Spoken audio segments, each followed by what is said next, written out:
Good morning, everyone, and thanks, Graham, for that introduction, and thanks to WorkCover for the opportunity to come to Launceston for the first time in my life. So it'll be a good chance to have a look around and to get the momentum up to come back again soon. I think that when we're talking about ageing, there's a couple of things that we all need to remember. We know, but we all need to remember. One of them is that we're all in this together, that it doesn't matter who we are, we're all ageing. We're just at different points on the continuum.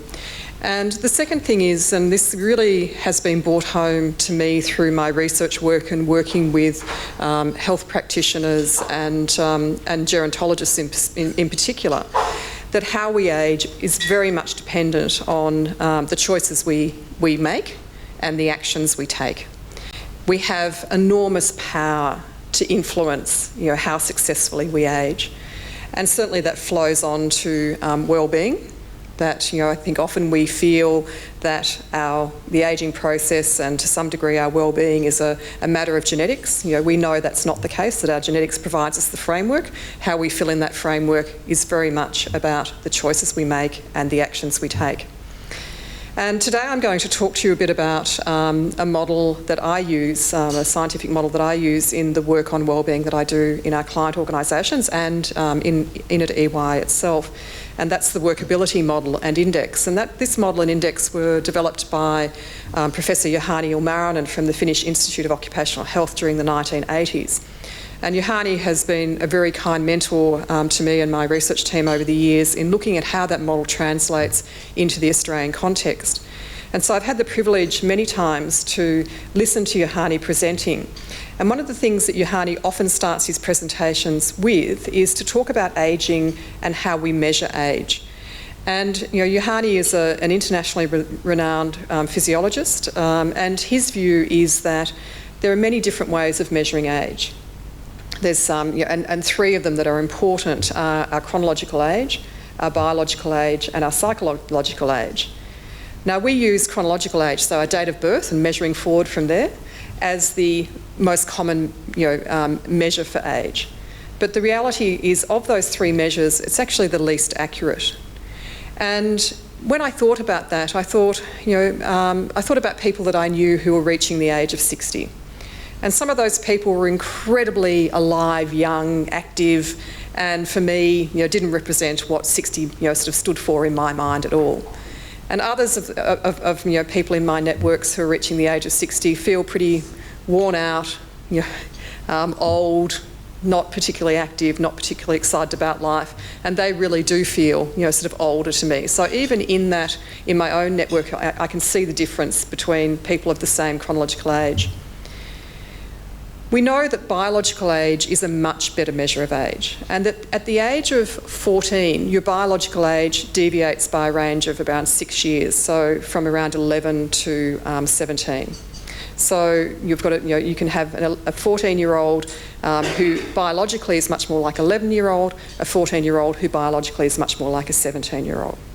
And when you think about your kids or other people's kids and their network of friends, you'll see that across that group of friends, you can see that from a biological perspective. Some are more developed, some are less developed. By the time we reach the age of 60, that deviation in biological age has extended to 10 years either way. So someone at the age of 60 chronologically can have a biological age between 50 and 70. And again, I'll emphasise, it's usually about the choices those people have made and the actions they've taken across their lifetime that have impacted whether their biological age is 50, 60 or 70.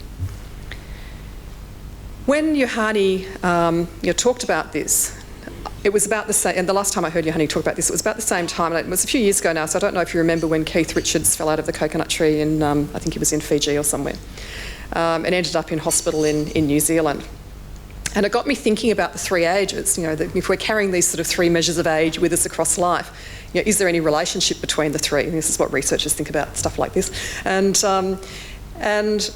I thought about Keith and I thought, well, at that stage, I think he was around 68 at that stage. And so I knew his chronological age. Then I thought, well, what would his biological age be? At 68, what do you reckon Keith's biological age was? I would have put it up in the 90s somewhere, I think. I think he was one of those outliers, a lot of damage done across life with Keith. And then I thought about psychological age and the lifestyle, that group still, pursue. And I don't know, what do you reckon about his psychological age? Where would you pin it? Yeah, I think he stuck around 18. Yeah, I thought that. So I guess the takeout for me was that there is some value in trying to keep your chronological age, your psychological age, and maybe your biological age synchronised to a degree. Otherwise, you end up like Keith. So a lot of my work has been about the changing demography of labour and how that impacts on the supply and profile of labour in our organisations. And as that profile changes, what are the risks and opportunities that present for our organisations? And how do we need to act, manage, behave differently to make sure we're mitigating those risks and capturing those opportunities? We live in really extraordinary times. The demographic shift in our population is unprecedented. And like most extraordinary times that humankind has experienced, it's often not until well after the event that we actually understand the implications of that experience we're having. And I think that's very true around this shift in demography. We're seeing the most dramatic reductions in growth in populations that we've ever experienced as a race. That we know that in countries like Italy, that the United Nations predicts that with no change, that Italy's population would fall from its current level of around $70 million to around $70 million, to 70 million people to 10 million people over this century. So if there weren't increases in migration, if there weren't increases in fertility, then Italy's population would fall dramatically. We know that's true for many southern European countries, and it's in no small part contributing to some of the economic malaise that we see in southern Europe. We know that's true for Japan, and it's certainly true for some of the Nordic countries, including Finland, which has a small population, a very ageing population, is dependent on forestry as its main industry, so quite a heavy manual industry. And so labour supply and maintaining their economic growth is a real challenge. So focus on population ageing, focus on ageing at work and how you maintain people's ability to work well across life has been really key. We're having the same experience in Australia. We have dramatic reductions in the growth in our labour market over this decade out to about 2025, and which started from about 2008 and really started to escalate from around 2008. And it's really only the fact that we have been in economically unstable times that has released the pressure on supply of labour and skills in Australia. And I think that's in some ways problematic. Like it's a short-term gain for all our organisations that we haven't been under the same level of duress as we were before 2007 in attracting people, the right people to our organisations. But in other ways, I think it's a real problem because what it's done is let us off the hook a bit in responding to the unrelenting pressure that demographic shift will bring to bear on our economy, on our labour market and on the supply of skills into our business. And one of the contributors to that has been that our older workers have tended to stay in our organisations beyond when they normally would have retired because the superannuation funds have been pretty affected by the downturn in the economy. What's likely to happen is as superannuation's accumulations are restored over the next few years as the economy stabilises, we're likely to see that group of baby boomers leave the labour market in a shorter period of time, creating more of a shock in the supply of labour because we don't have the same level of supply of young people entering our labour market year on year to make up for that loss. It's an argument for migration. It's why migration is so critical for us as a nation. But more importantly, it's an argument for maintaining people's ability to work well across working life. And it's certainly an argument for encouraging people in the later years of their working life to stay a bit longer. And my research when I was at Swinburne showed very clearly that the baby boomer generation is keen to work for longer, but we need to be creating the environment in which that's possible. So today, I'm going to talk a little bit about the rationale for wellbeing at work, and that's certainly a precursor to that. I'm going to talk about workability, so how we've built on the science to create a view of productivity, workforce retention, engagement through a wellbeing lens. Defining wellbeing at work, what does it actually mean? How does it fit into the Australian context? And then later on, when we do the individual sessions, I'm going to take you through a case study, those of you who choose to join my session, on Westpac, which is one of the organisations that I've rolled out our wellbeing programs with.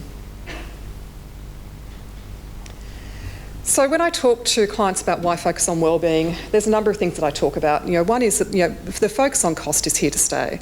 That we're really seeing that organisations generally are moving away from the boom-bust cycle focus on cost, where during good times costs blow out a bit, things get a bit loose, and then during tough times there's the cost cutting to tighten up.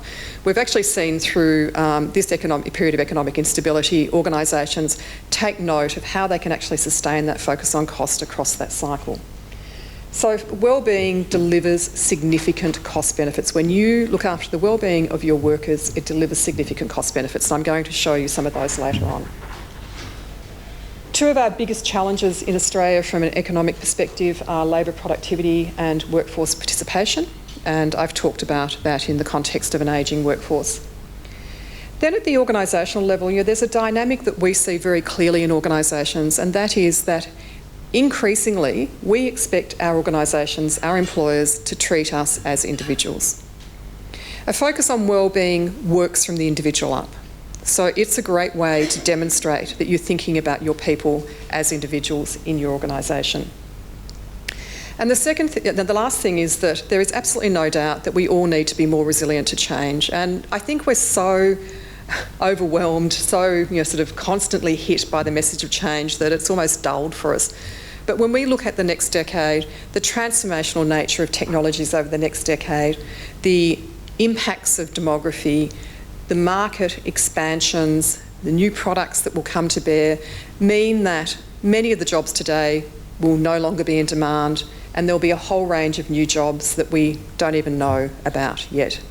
When you look at artificial intelligence and how that is going to impact our businesses, our organisations over the next decade, it's extraordinary. So that means that all of us need to be thinking about what are we going to be doing in 10 years' time? What are the skills I need to be building today to make sure that I'm still going to be relevant?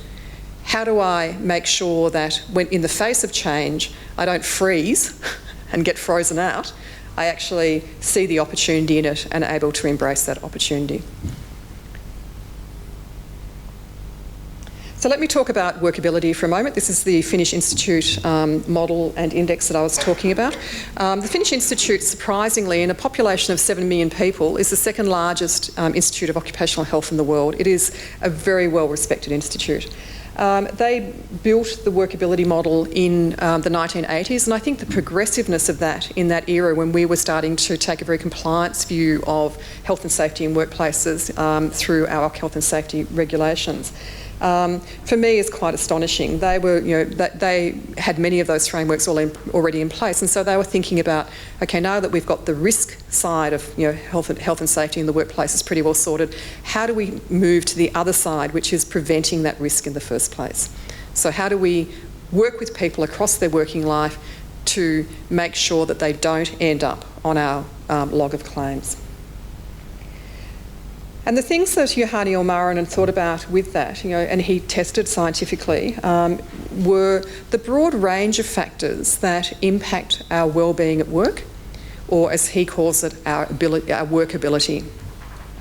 And the foundation factor is health. There's no getting away from that. Health is absolutely critical. In Australia, I think when we think about wellbeing, it's often we think about health and we don't go much further than that. And Juhani certainly went a lot further than that. So he recognised that physical and mental health are the foundation for good workability. But your competence, your experience, your skills, your capabilities are the next level. And they need to match the demands of the job. If there's a poor match between your competency and the demands of your job, then that can create both physical or mental stress. And we've sort of extended that a bit, I guess, in the work that we've done to think about not just competency today, but competency into the future in relation to what I was talking about earlier in being resilient to change. The third floor of the house, and these are the three individual floors of the house, is about values. And again, I think this was incredibly progressive of Yohani to be thinking about values and alignment of values in the 1980s. This is something that really we only started to see organisations start to think about during the 90s in Australia. So this is about people's motivation and enthusiasm to work. It's about the alignment between the organisation's values and the values of the individual. The fourth floor is all about work. So it's the physical, psychological work environments, it's how we're led, how we're managed in work, it's the structure and content of work. It's all the things that we think about, all the things that involve work itself. But the model also looks to the external environment of family, friends and community for the individual and the operating environment for the business, which is presented in the model as a bit of a black box. We never quite know what's going to happen out there in that operating environment for the business, and the GFC was a good example of that. But I think that we all know that, and it's been recognised through the work that organisations have done around work-life balance, that family and community impact how we work on a day-to-day basis. And that can have a positive impact, it can have a negative impact. And many of our wellbeing behaviours are actually shaped through our experience of family and community. So in our organisations, if we're trying to influence wellbeing behaviours, we can't draw a boundary between the workplace and the environment outside of work. So that's the workability model, and the index itself is a self-assessment, and it has 7 items, and the 7 items are listed here. So it asks you how you rate your ability to work today compared to your lifetime best, how you rate your workability compared to the demands of your job, and that looks at both physical and mental demands, the number of diseases diagnosed by a physician, your estimated, and this is important, your estimated impairment, your own assessment of what impact that has on your ability to work at your productive best, the sick leave you've taken over the last year, how you think you're going. So, what do you expect your workability, your level of workability to be 2 years from now, and your mental resources. Now, interestingly, this self-assessment gives you a rating on a scale of 9 to 47. And this assessment has been found to be far more predictive of people's work outcomes, so their ability to continue to work, continue to participate in work, than a health assessment alone.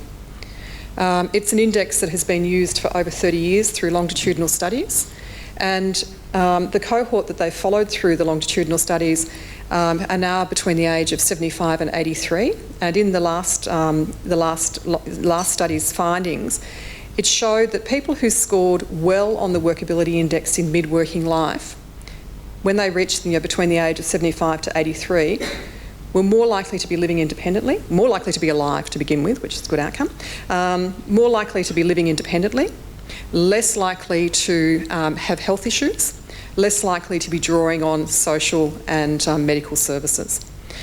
And one of the things I really like about, I guess, the Finnish and the Nordic approach to work and life generally is that there's a seamlessness between your working life and your third age, your older life.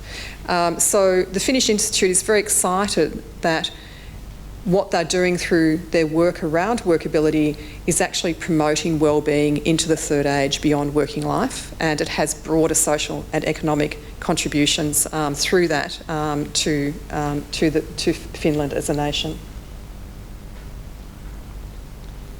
What we know from all the data that's been collected, and there's 32 countries that apply workability, there's a network of several thousand researchers worldwide that apply workability, is that your industry sector to some degree determines sort of how well people are tracking in relation to workability. So as you might expect, some of the more white-collar industries such as finance have high levels of average workability ratings. The heavier industries such as transport, metals, wood industry and farming have much lower average workability ratings, which I think is very relevant for Tasmania. And when I think about Tasmania and Finland, I actually think there's a lot of similarities between the two. Finland has one of the most ageing populations in Europe. Tasmania has the most ageing population in Australia. Their main industry is, well, their only industry is forestry, a bit of agriculture, fishing. if we take Nokia out of the picture, and Nokia's just been bought, so it pretty well is out of the picture now as well. So it's important to recognise that some industries have more to gain by really understanding wellbeing of their workforce and taking action around that than others. But even industries that are tracking well, we know that you need to invest to sustain people's wellbeing across life. And this shows a summary of research findings around what organisations have done and what the impact has been around wellbeing. And so in response to promoting workability, those organisations that have taken no actions, we see that workability declines with age quite steeply. Where there's health promotion, we see where there's health promotion activities alone, we see that there's a bit of a kick up in workability between the age of 46, 47 and about 55, but then it declines quite steeply again. But when health promotion, ergonomics and management training, so where you have aware managers who understand the factors that drive wellbeing in work, are enacted in an organisation, you can see that people's workability actually increases from the age of 50. We know from the Finnish data that the Workability Index is a strong predictor of the outcome of people to continue to participate in work. Now, 1 in 3 Australians leave work early, who retire early, do so because of a wellbeing issue. So it's not through choice, which has all sorts of implications. You can imagine the impact of not being able to work any longer, not through choice, but because you're no longer capable of it. It also has a significant impact on the supply of labour in Australia and on our on dependency on Commonwealth allowances. In Finland, the data shows that if you have a poor workability rating, that 10 years later, there's a 60% likelihood that you have left the workforce on disability of some sort, and a further 10% likelihood that you've died over that period. That drops fairly dramatically to the moderate rating, but there's still sort of around a 47% likelihood of leaving the workforce through disability and around a 7% likelihood of death over that period. So when you think about this, we've done a national sample of workability in Australia, and we've seen that around 1 in 3 people in Australia are in the poor to moderate categories for workability ratings, which to us correlates with the 1 in 3 who leave work early. And so what that tells us is that this is a predictive measure.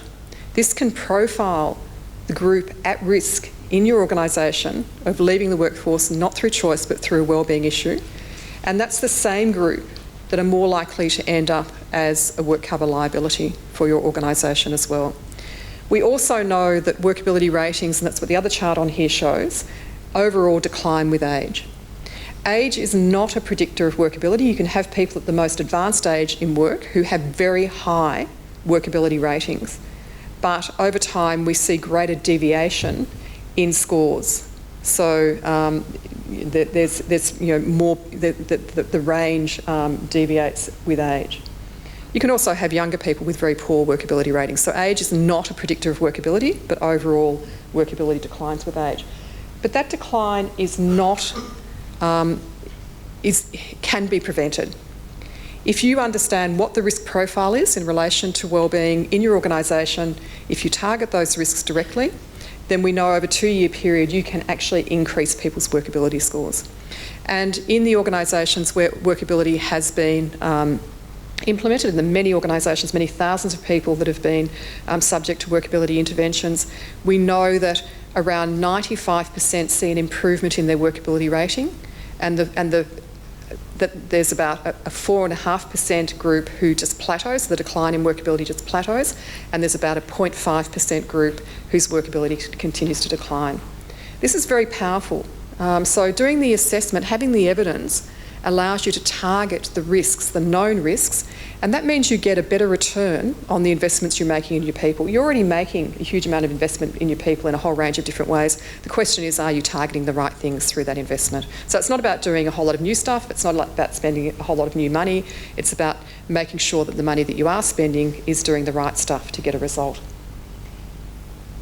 We also know that if you have a poor workability rating, you have around a 27% productivity loss. That for a moderate rating, that drops to 12%. So over a 2-year period, if you can move someone from a poor rating to a moderate rating, immediately you have a 15% productivity dividend for that individual. And this is a dividend that you can measure. So you can measure the return on investment that you're making in your people. So in Australia, I've talked about this, that 1 in 3 are in the low to moderate group. And we've done some work. I forgot to fix this because this was not working right and properly in Hobart either, but my colour scheme's wrong here. But we know, we do a 6-monthly productivity pulse survey where we survey a national sample of Australian workers and we ask them about their own productivity and the productivity of their organisation. I've used the Workability Index now for a couple of years in that sample, and we've seen that we categorise different productivity profiles. So the lost souls are people with very low productivity in organisations. The patchy participants, are making a contribution, but it's pretty patchy, so their productivity is not great either. The solid contributors are the ones that are just holding our organisations together and getting on with it day to day. So their productivity is pretty good. And then you have the super achievers whose productivity is sort of off the scale. Now we know that there's a direct relationship between the lost souls and low workability ratings, and there's a direct correlation between which of these productivity profiles you sit in and your workability rating. So the super achievers have the highest workability ratings overall. So we've taken the Workability Bundle and Index because it is just that. It's not a program, it's not something that's readily implementable in your organisation, and we've built it into, I guess, what you could call a change program for organisations.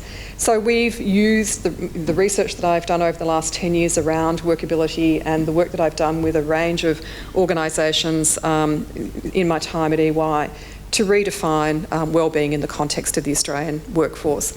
And the 5 pillars of wellbeing as we see them are health, again, physical and mental health, absolutely critical. Work, all the things that encompass the work environment. Finances, how people manage their finances, how they set themselves up for financial wellbeing has a significant impact on overall wellbeing. And interestingly, your financial wellbeing is not predicated on your earning capacity. It's only people that have very low income and people that have very high income where that is the main indicator. Everyone else, and that's most people, in the middle, what you earn is not the predictor of your financial wellbeing.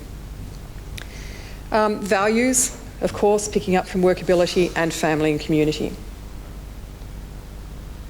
So we have a 2-year change program that starts off with establishing wellbeing as an important area of focus in organisations. And what is really critical in this establishment phase is making sure that you've won the hearts and minds of the key stakeholders in your organisations who are going to promote this, who are going to role model it, and who are going to invest in it. So if you're thinking about wellbeing in your own organisation, I'd say spend time up front making sure that you've got the hearts and minds of people. There's no doubt that the metrics really help, the productivity metrics really help. The fact that you're collecting evidence that will allow you to look at return on investment around people really helps. And that's the mind stuff, but it's also about how you capture the hearts. It's also about how you align this sort of type of approach to your own organisation and the objectives that you're looking to achieve through any wellbeing activities. The next step in this is to assess, so to roll out an assessment, and WorkCover have a great assessment tool that allows you to understand where your wellbeing risks are. Who are the people who are most at risk? What are they most at risk of? We then do a feedback loop. So everyone who completes our assessment gets an individual report. It's about a 10-page report that tells them across those 5 pillars how they're tracking. Tells them where they should be focusing their priority in relation to putting together a plan around their wellbeing at work, and gives them the overall Workability Index assessment, so predicting the future outcomes for them. There's also, of course, feedback for the organisation, so you have the intelligence you need to develop your own plans. The next 18 months is all about getting those plans in action and making sure that people are encouraged to build their wellbeing plan and to continue to pursue that wellbeing plan. So fun activities in the workplace, lots of information around the 5 pillars of wellbeing. And then after 2 years you reassess and you can see whether or not you've managed to move the dial. And if you have managed to move the dial, you can then do a return on investment assessment off the back of that. So there's significant benefits, from focusing on wellbeing at work. And in many ways, I think when you look at the wellbeing, the definition of wellbeing and the factors that, across those 5 pillars, it can really act as a framework for your people strategy. It encompasses the things that we do with people and organisations more generally. There's no doubt that it goes to improve brand reputation, that increasingly it's important for our organisations to be known in the marketplace as a good employer if you want to attract the best. And having an active demonstration that you care for your people and you look after their wellbeing is a pretty good way to build brand. I've demonstrated how it increases productivity, it extends employee working life, so you're able to tap into those skills for longer. From a community perspective, it's a really practical way of responding to the significant challenges we face in relation to our ageing population. For the employee, there's great benefits. There's improved wellbeing outcomes. There's greater individual choice, including the choice to work for longer, and it should drive more active participation in family and community. So in conclusion, and I look forward to catching up with many of you during the day and happy to sort of, have a conversation about your own environment and whether or not this made any sense, to your own organisation. But, attention to wellbeing at work can deliver you many benefits. It provides unique people measures, which include a productivity profile of people in your organisation. Productivity is a really hard thing to measure, and this is a people productivity measure. I get very excited about that, but I'm a researcher. It provides you a retention and claims risk profile. So who are the people that you're most likely to lose, and who are the people who are most likely to be a claims risk for your organisation? We're not meaning individuals. We're not going to say, John over here is, a real problem, we need to do something about John. But, in Westpac, for example, we identified that men under 30 in their contact centres had an extremely high risk of mental health issues. So Westpac was investing heavily in mental health, across its business. And so the recommendation there was, look, why don't you pool some of that investment, keep your general awareness, programs going, but pool some of that investment and take it to the next level with young men in your contact centres to look after their mental health. So it goes back to what I was saying earlier. Not spending more, but targeting your investment in a way that's likely to reap a better outcome. It provides you with that wellbeing risk profile, and it provides you with the baseline to measure the return on investment of your people strategy over a 2-year cycle. It supports the effective design and targeting of people, health and safety and related activities. So rather than sort of best guess or, based on best data available, it actually allows you to target things much more effectively. It has been proven to reduce sick leave, claims, length of claims, and to improve ROI. And the proven word is really important here. In St George, and I'll talk more about this this afternoon, but in St George, or later this morning, in St George where we piloted WorkSpan in Westpac, we went in there with a business case that was built around reducing sick leave by one day per FTE per annum. Through running the assessment and awareness raising alone, we hit that measure. So very powerful tool. It also contributes to strengthening people engagement, individual performance and employer brand. And most importantly, emphasising the contribution it makes to our nation through reducing some of the social and economic impacts of ageing. So thanks very much for that, and I hope I haven't gone too far over in timing.